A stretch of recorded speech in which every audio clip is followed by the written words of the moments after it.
Hey, so did a little work today. My tail lights are now wired up.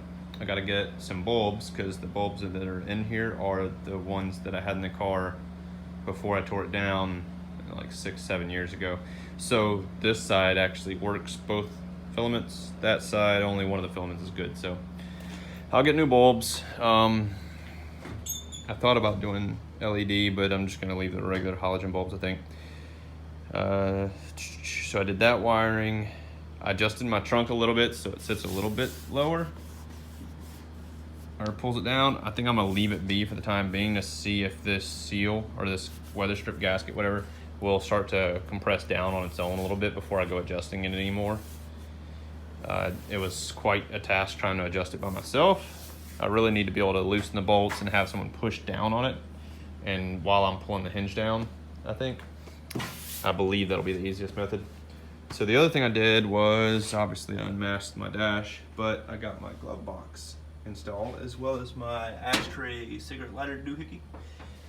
So a couple things I didn't account for when doing my wiring was one, well, I would pop the trunk and show you, but on the fuse block back there, it doesn't have any kind of fuse for reverse lights. I don't know why the Highway 22 kit doesn't come with that. If someone knows, feel free to comment. But I ran a wire back there that goes to my transmission for the reverse switch, and I just have it switching ground.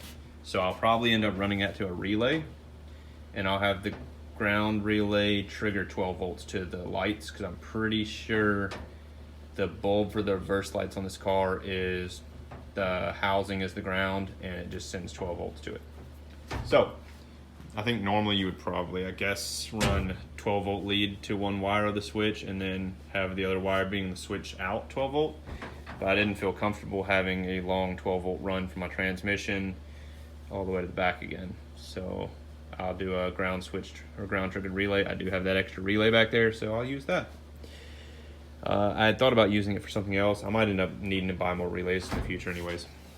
But enough rambling. The one issue that if anyone has a vintage air can maybe fill me in on, because I don't remember seeing in the notes anywhere where they mentioned that you have to do anything with the glove box. But so the glove box,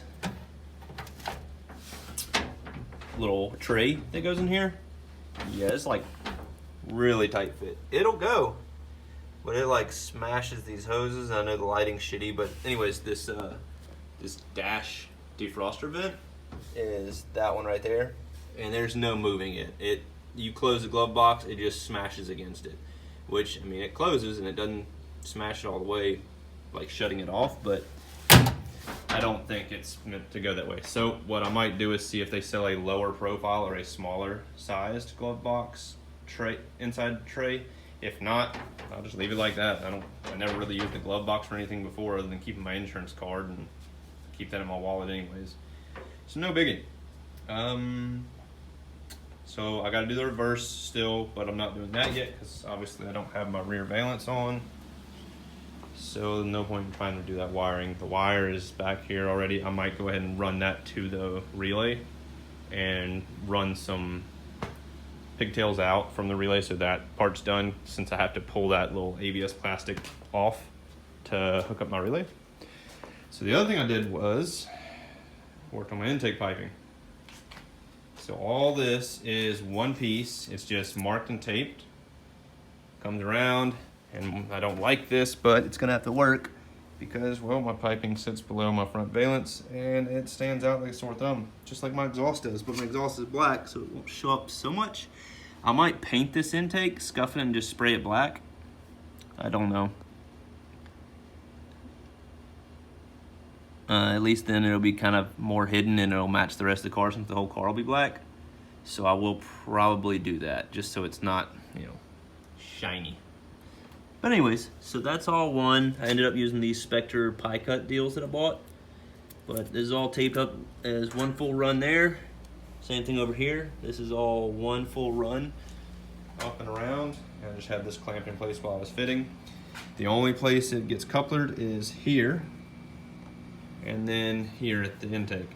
And the reason I do that is, one, to have some flexibility and some adjustability here and there, and two, if I ever need to change out this for that low profile one over there, which by the way I did test fit, I would have to raise my throttle body because that thing is stupid low. Like it's like down here. Like it definitely would have cleared my stock hood. So that kind of annoys me, but I would have had to buy another spacer, carb spacer, which wouldn't have been that big of a deal and probably would have fixed a lot of things a whole lot easier than me cutting into my hood.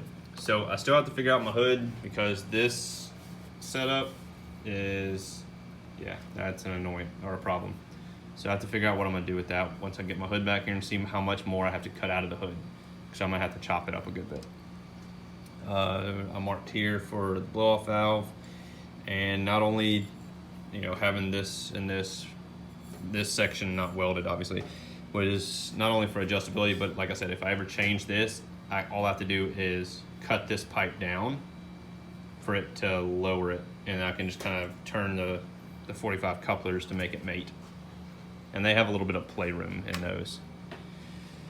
But yeah, that's what I did today. Fought with this intake forever because the first time I got it all piped up, and then it hit me. I was like, oh yeah, I'm supposed to have this valance on here so I can make sure it doesn't interfere. Sure enough, it came down like right here. So I had to start over. Put a bend on it or an angle on it to kick it back so it goes through this nice little hole here. So I guess tomorrow or the next day or whatever, I'll start stripping these valances down, and I'm gonna see if I can go bring these intake pipes to my fab dude so he can start welding them. And once he's done welding them, like I said, I'll scuff them and I'll clean them out, hose them out, make sure they're all the metal burrs and shavings and dust and whatnot from me fabbing them is cleaned out before I hook it to the car, obviously. I'll scuff them, paint them black. I'll probably go get some self-etch primer or something just so I make sure it sticks. And just spray over with, I don't know, something like this shit maybe. I don't know. I gotta make sure it's nice and well scuffed so it sticks good. I don't know if it'll fit in the blast cabinet or not, so I can sandblast it or media blast it, whatever. Right, that's it for now. I'll bring back when I have another update. Oh, one other thing. My door latches. They should be here Monday, I think. I did get one order today of some random different hardware, but my latches should be here soon. And I think my rear package tray shipped as well. I have to call Monday and double check because I was just about to order one from MPD because they said it was on back order till October something. But my recent email from CJ said that the latches and the package tray shipped FedEx. So we'll see if they made a boo-boo or if it actually went out. I did forget a couple of things. So I don't remember how the package tray actually secures. I think my old one literally just laid on there. And it was kind of stuck with some of this, that tar strip stuff. This junk, strip caulk, that shit, and just kind of stayed in place with that. Especially when the sun got to it because it just pretty much glued it in place.